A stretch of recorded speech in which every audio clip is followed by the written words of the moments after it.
Hindi rin sinanto ng Super Bagyong Carina maging ang North Luzon Expressway. Binaha po ang bahagi nito kaya tumukod ang trapiko. At live mula roon nakatutok si June Veneracion. June? Connie, bandang alas 7 ng umaga nang biglang tumaas ang baha sa palusong na bahagi nitong North Luzon Expressway sa may Valenzuela City. Mapa-truck man o mapa-kotse ay hindi kinayang makadaan kaya ang resulta ay kilo-kilometrong haba ng mga nakahintong sasakyan na nakapila dito sa expressway.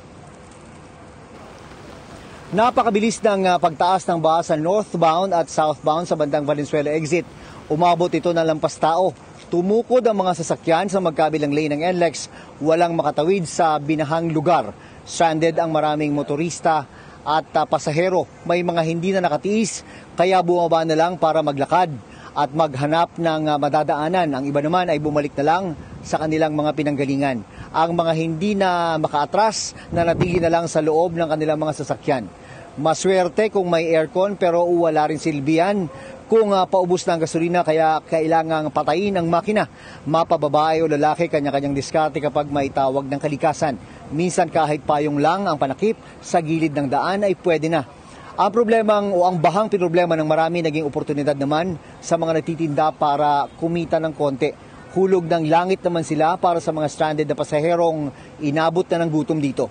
Bandang alas 3:30 ng hapon na magtangka ang isang trailer truck na tumawid sa humuhupa ng baha. Sumunod ang iba pang malalaking sasakyan. May mga nakalusot pero meron ding tumirik sa gitna ng expressway. Pakinggan natin ang ilan sa mga nakausap nating stranded na pasahero at mga motorista dito sa North Luzon Expressway.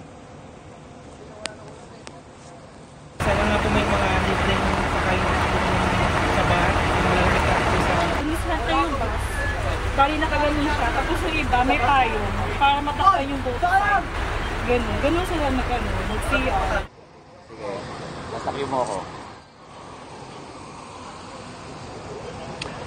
Yang nakikita ninyo, Connie, yan yung live na situation dito. Yung mga ibang motorista, mga driver, mga pasahero ay nagsipaglabasan na ng kanilang sasakyan dahil hindi pa rin umuusad yung daloy ng trapiko dahil may baha pa nga rin doon sa may bandang Valenzuela exit. Ang medyo okay lang ay itong southbound, itong papuntang Metro Manila dahil kapag nakalusot na sila doon sa bahang area ay tuloy-tuloy na yung kanilang daloy ng sasakyan papasok ng Metro Manila. Connie.